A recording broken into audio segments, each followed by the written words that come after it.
Hello नमस्ते सबैजनालाई। आज चाहिँ म यो बाणभञ्ज्याङमा छु अहिले। अहिले 1 बजेको छ दिउँसोको र हाफ डे हाइकमा निस्किँदैछु म। आज चाहिँ हाम्रो यात्रा पिपल मोड भन्ने ठाउँबाट सुरु हुन्छ। हामी यो बाणभञ्ज्याङबाट सिधा नागढुङ्गा जानेतिर अगाडि बढ्छौँ।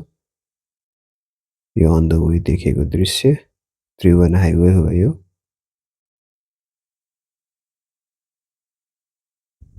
हामी अगाडि त्यो मोडसम्म पुग्छौँ है त्यहाँनिर। त्यो मोडमा एउटा पिपलको बोट पनि छ।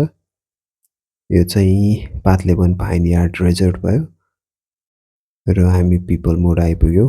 यो चाहिँ टावर गेट भन्ने ठाउँ हो पिपल मोडको। अब हामी यहाँबाट राइट लाग्छौँ रोड क्रस गरेर है। मैले त्रिभुवन हाइवे छोडिदिएँ र हामी राइटतिर लाग्यौँ। अगाडि यस्तो घर अनि एउटा यस्तो बोर्ड देखेँ मैले। अब यहाँबाट हामी लेफ्ट लाग्छौँ। यहाँबाट क्रमशः ओह्रालो छ है बाटो। उकालो जानु पर्दैन। बाटो यस्तो ग्रेभल गरिएको छ र यो दो बाटो आयो अगाडि। हामी ओह्रालोतिरै लाग्छौँ लेफ्टतिर। मेरो आजको गन्तव्य चाहिँ पारी देखिराखेको त्यो डाँडा हो। म त्यो डाँडाको टुप्पोमा पुगेर आज त्यतै कतै बस्छु। आजको मेरो आजको मेरो प्लान चाहिँ के छ भने मैले टेन्टहरू सबै बोकेर आएको छु। आज त्यही डाँडातिर गएर त्यो टेन्टमा बस्ने विचार छ। कहीँ कतै ठाउँ मिलाएर हेरौँ के हुन्छ। पहिला म तल सिधा पहिला धार्के रोड निस्किन्छु र त्यो रोडलाई क्रस गरेर माथि यो जीवनपुरको डाँडोमा चढ्छु। यो चाहिँ कालो भदौरे भन्ने ठाउँ हो। कालो भदौरे भन्ने ठाउँ रहेछ यो। अन द वे पऱ्यो यो चाहिँ। आँप लिचीको फुल फल्ने सिजन पनि रहेछ यही।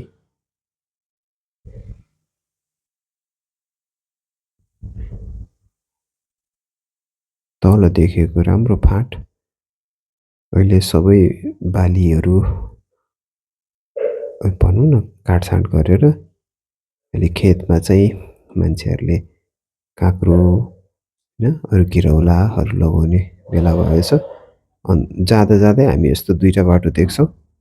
भनौँ न बाइफर्केसन भएको दुईवटा। हामी राइटतिर लाग्छौँ है, ओह्रालोतिरै लाग्छौँ। अब हामी बेसीमा आइपुग्न आँटेछौँ र बाटोमा जाँदै गर्दाखेरि यो मन्दिर ख्याल गर्नुहोला। न्यौपाने चौर भन्दो रहेछ नि यो ठाउँलाई। ठाउँको नाम अमले तर यो चौरलाई चाहिँ न्यौपाने चौर।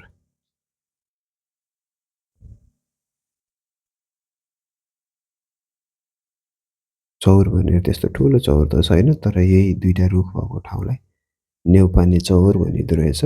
ठाउँको नाम चाहिँ अमले है। यहाँबाट पनि हामी ओह्रालै लाग्छौँ ल। अब चाहिँ यो इटा फ्याक्ट्रीहरू देखिन थाल्यो। तल सिधा पाइला धार्के रोड पनि देखियो। अब यो क्रस गरेर म माथि जान्छु। ओह्रालो चाहिँ हामी कन्टिन्युस ओह्रालो छ है। अब महेश खोला पुल आइपुग्यो। सरी महेशमती खोला पुल र यो पुललाई क्रस गरेर हामी बाटोमा निस्किन्छौँ हाइवेमा। सिधा पहिला धार्के हाइवे।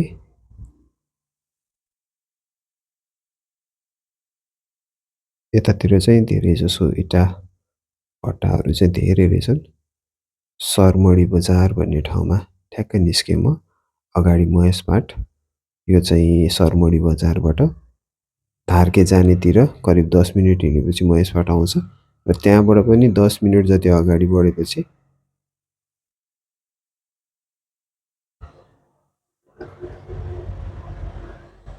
छत्रेपाटी भन्ने ठाउँ हो यो।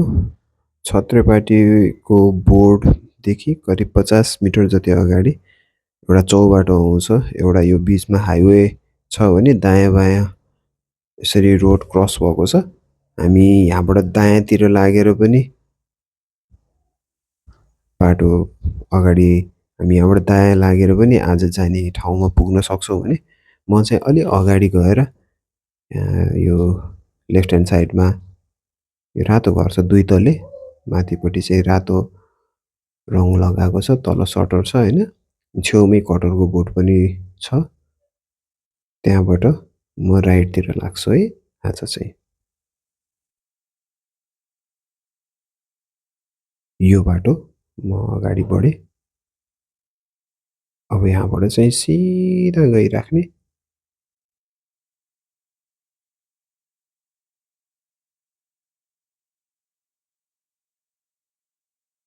बाटो नछोडिकन अगाडि बढ्दै गएपछि पर एउटा स्कुल पनि आउँछ। यो चाहिँ यो काठमाडौँ साइड भयो नि, यो धादिङ साइड भयो। सूर्य पनि अस्त हुन लागिसकेको छ।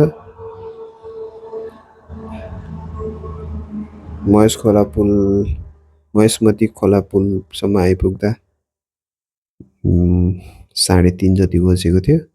यहाँ आउँदा 4 जति बजिसकेको छ। 4:30 बजेको छ यहाँ आइपुग्दाखेरि। अब फटाफट गरेर मलाई माथि जानु छ। हेरौँ भ्याइन्छ भ्याइँदैन।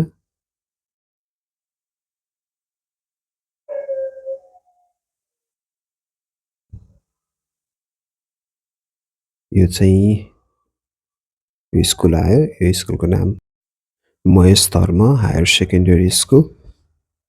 ठुलो स्कुल छ यो, एकदम नाम चलेको स्कुल हो त्यहाँको। यहाँबाट नि क्रमशः बाटो चाहिँ यस्तै ग्राभल गरेको छ माथिसम्मै। र यो अब ग्राभल गरेको बाटो गए पनि भयो। म चाहिँ त्यो ग्राभल गरेको छेउैबाट एउटा सर्टकट रहेछ, यो पुनः माथि बाटोमै गएर मिसिन्छ। म चाहिँ त्यो बाटो अगाडि बढेँ। यहाँ पुग्दा 5:30 जस्तो बजेको छ र म ठ्याक्कै बाटोमा निस्कनै आँटेँ। र यो बाटोमा निस्केर म पुनः अगाडि बढेँ। यहाँ चाहिँ बाटो अलि सम्म अनि अलि बढी धेरै जसो उकालै छ।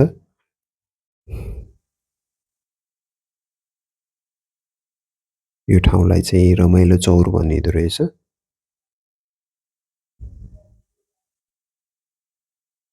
म अब चाहिँ सिधा पहिला जीवनपुर रोड आइपुग्ने आँटेँ। यो रमाइलो चौरबाट देखिएको दृश्य यहाँदेखिबाट माथि जीवनपुरको त्यो रोडसम्मको त्यो भेगलाई, आज म बस्ने भनेको ठाउँलाई रमाइलो चौर भनिँदो रहेछ। म ठ्याक्कै मेन हाइवेमा पुग्न आँटेँ। यहाँ पुग्दाखेरि 6:20 जस्तो भएको थियो। दिन अलिकति लम्बे छ।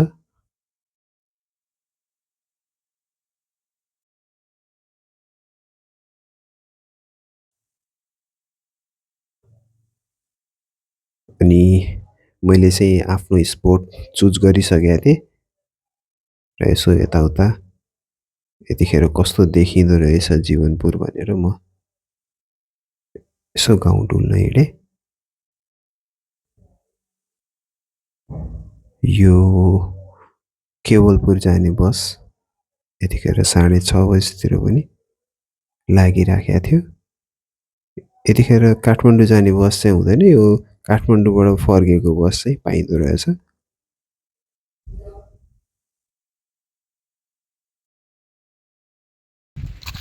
आज चाहिँ यही रुखको मुनि हाइवेकै छेउमा बसेँ है म। अब देखिने दृश्य है।